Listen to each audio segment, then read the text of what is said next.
Hey everybody, hope everybody's having a good day today. Let's talk about it. All right, so I'm I'm a critical thinker. I'm also a realist. I see things for what it is, but I look at things from multiple angles. And I've been noticing a lot more attorney videos where attorneys get on here and they talk about your rights and what not to say to the police and all that stuff. And as part of my oath, you know, my job is to uphold the Constitution and all that. So I'm fully on board with this. So I look at some of these videos though, and I think, you know, I've stopped people and been in similar situations to some of these videos. And again, I'm not all about everybody has to go to jail. I'm not all about everybody needs a ticket. You know, I'm about voluntary compliance. Okay, and this could be a long video. It depends on where it goes, but I want y'all to think about something. Some of you attorneys, you get on here, and in the back of my mind, I'm thinking, you're just trying to drum up business. That's why you're telling people, don't talk to the police, don't volunteer to do DWI test, and don't talk, don't do things that's going to put you in a bad spot. Well, number one, if they failed to do the test for DWI, the standardized field sobriety test, if they failed to comply and do those tests, that's an automatic arrest. So in my back of my mind, I'm thinking, you're trying to drum up some business for yourself by telling them that so they get arrested. Because you know the outcome. They're going to get arrested. They have to. We can't just let them go. If we smell by what we see, but there's a lot to it. I've stopped people, and again, DWIs are very, very difficult. You got to get it right. You got to cross your T's, dot your I's, and know what you're doing. And part of that is you have to. I got 26 plus years in, so I've been around the block once or twice, and I'm sure I've messed up, make mistakes, but we learn from them. Okay? Because we all can't be attorneys and know all the laws. And all you attorneys, you all know all the laws, right? Wrong. You don't. You specialize, just as we do. So stop acting like you're the smartest person in the room, because sometimes you're not, because we all specialize in certain fields. So I get that. But I am about thinking about things a little bit different, because I have stopped people and diabetics. If they're having a diabetic attack, they put off a similar odor, but you have to know the different indicators. You have to be able to talk to them to make sure that they're not intoxicated, because we don't want somebody. I've worked a lot of accidents that involve somebody being drunk, where there's been fatalities, been all the things. So bottom line is, we want to keep everybody safe, the entire community. Okay? Traffic is a big part of that. But again, not everybody needs to go to jail.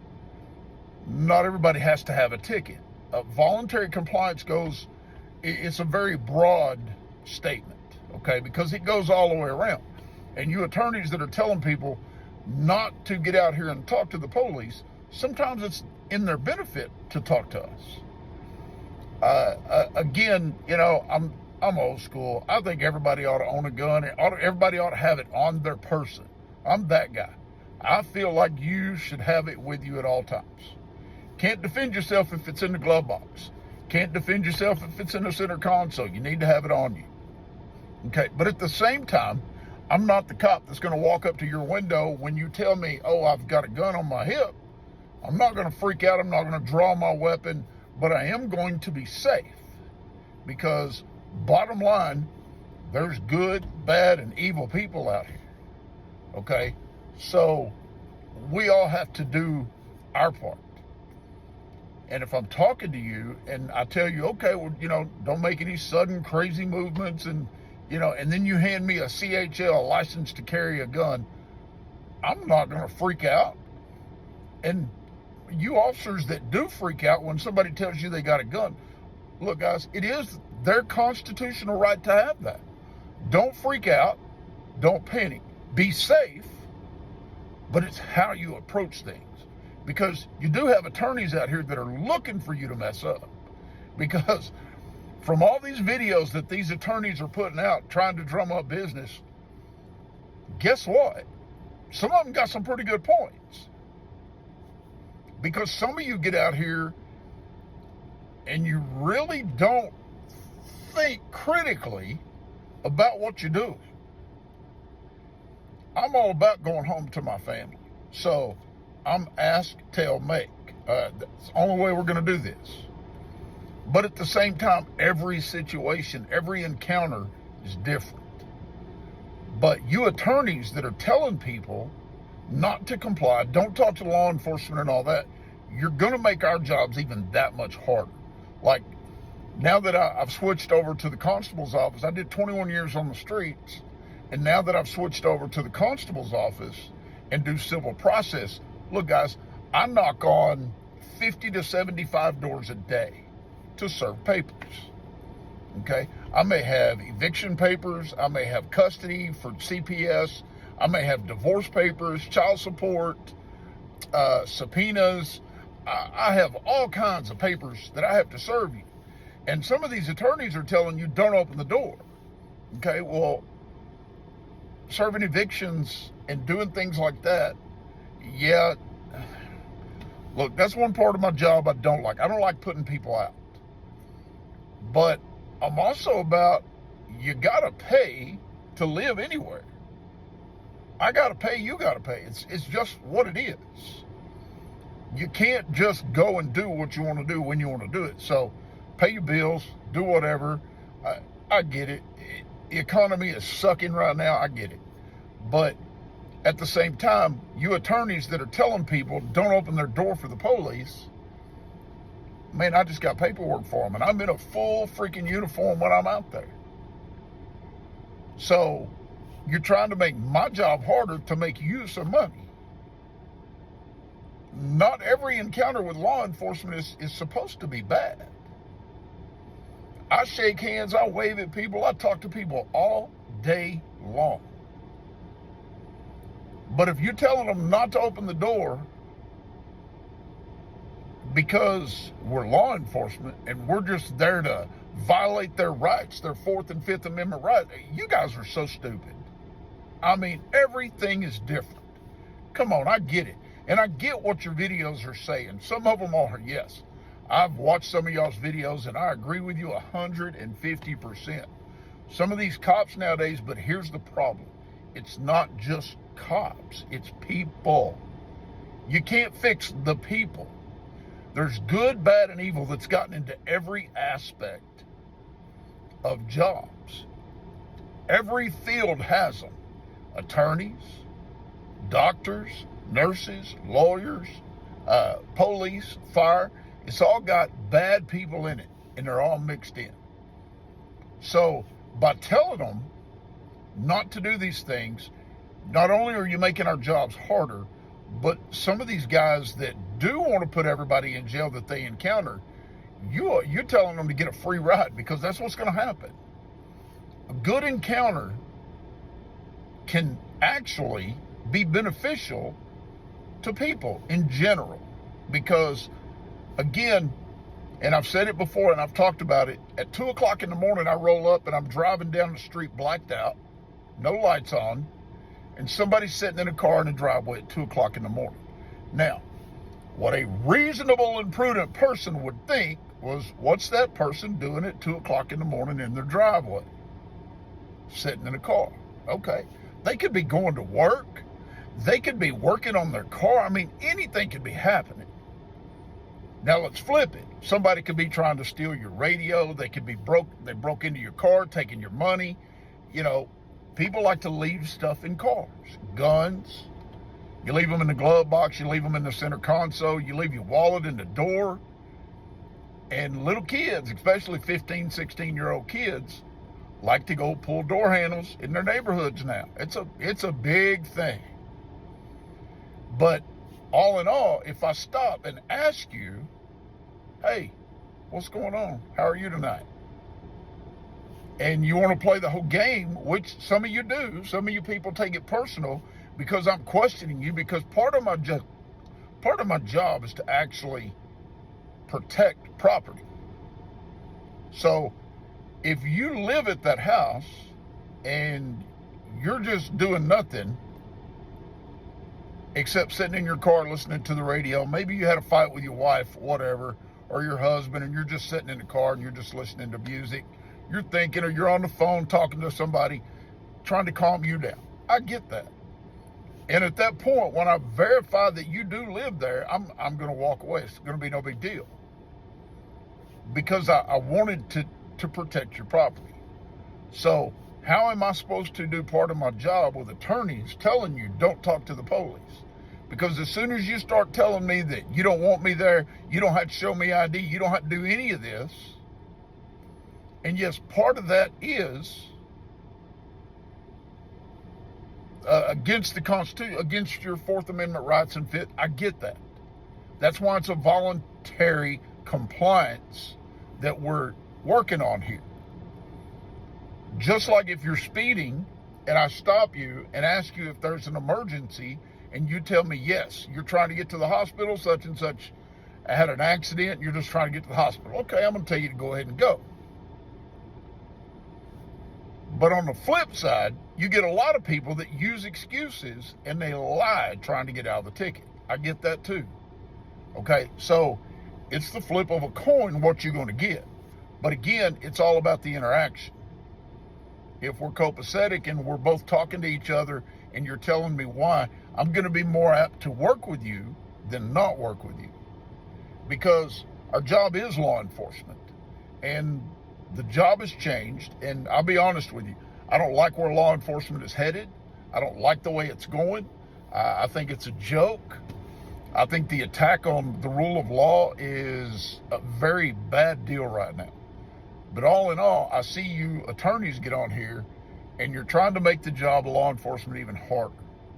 Because whether you like it or you don't, we all got families to go home to as well. And it is about officer safety. A lot of it is about officer safety. I've been in very bad situations that just went bad for no reason. But I saw it coming because I'm paying attention to what's going on. But again, there's good, bad, and evil in everything. There's good cops, there's bad cops, there's evil cops. But there's good attorneys, bad attorneys, and evil attorneys. So you that are out here making these videos, ask yourself, which one are you? Are you just trying to drum up business, telling people to do these things so you can get business? Because I'll be honest, most of us that live paycheck to paycheck, we ain't got the money to pay for your services anyway. So instead of trying to drum up business, let's try to work together and make the understanding of voluntary compliance go both ways again, because that's where we're way off kilter here. And it needs to be fixed to a point where, again, we're not going to fix all the people. We're not going to do it. No matter what we do, there's good, bad, and evil all the way through on both sides of the spectrum. So stop thinking there's not. But we have to figure it out and work together. How do we figure it out? Y'all let me know. Throw me a reply. Tell me what your idea is here. Because we have to figure it out. I mean, you got cops saying all this bad stuff, and then you got good cops out here trying to just get through the day and get home to their family. You got good attorneys out here really trying to make a difference, and then you got the bad attorneys out here trying to drum up business. So how do we fix this and come back together? Because it is about the people. It's not about you or I, it's about the people and protecting them and offering them that peace of mind that they're supposed to have in their own homes. Because people don't have that anymore. They just don't have that feel of protection anymore. And it has changed. And a lot of it is changing because the rule of law has been under attack for so long And I get it. Criminals running the street, protesting, doing all the things that they're doing. And the criminals get on here and they talk about, oh, I just wanted to steal something. I need money too. Well, get a freaking job. Stop being stupid, because that's what you're doing. Guys, I love you all, but we got to figure this out. We need, people on here have a lot of influence. Some of these people have a ton of influence. And when you tell people stuff, some people take this to heart. We have a lot of simple-minded people nowadays, a lot, who don't get on here and actually do their research. The Constitution is in black and white. It wasn't meant to have the gray areas that have been added to it over the years. And that's part of the problem.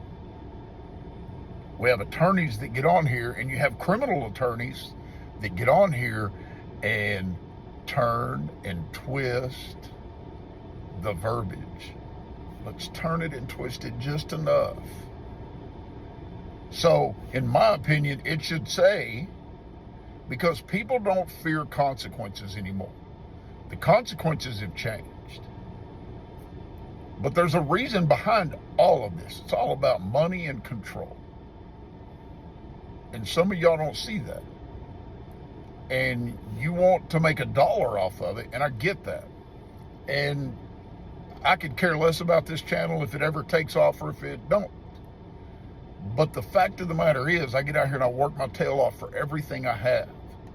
But at the end of the day, I'm honest. I try to live a specific way and set an example, because granted, I'm like anybody else. I'm human. Do I make mistakes? Of course I do. I'm a human. And that's where cops need to understand, not everybody needs to go to jail. Two brothers fighting, why would you charge them and arrest both of them and charge both of them with family violence? They're brothers. They're meant to fight. Now, if one stabs the other or shoots the other, okay, now you got a different ballgame. It's totally different. But if you got best friends that get out here and fight over a girl, come on, common sense policing, guys and ladies. Come on. It's common sense. Not everybody needs to go to jail. And this whole ideology of everybody's got to go to jail, my job's take people to jail. No, it's not. It's really not. Your job is to get out here and be a peace officer. You get out here, you roll around the streets, and you talk to people. Rolling through the neighborhoods. I get it. We are so understaffed. It's hard to do community policing anymore. It is so hard. Dallas PD, they are so short-staffed, it's not even funny. But city council's not going to fix that problem, because they know it is a problem. Because the people don't want it. The criminals don't want it. And you know you don't. You know you don't want more police on the streets, because that means the criminal elements are going to go to jail for doing what they do. And now that they get away with it, makes it even harder, because people can't feel safe in their own homes. And that's on you. Hey guys, this has been a long video, and I apologize. I need to cut it off here. I love you guys. Comment. Tell me what you think. You think these attorneys are trying to drum up business, or just trying to help? Y'all let me know. Share the video, like the video. Love you guys. Have a good day.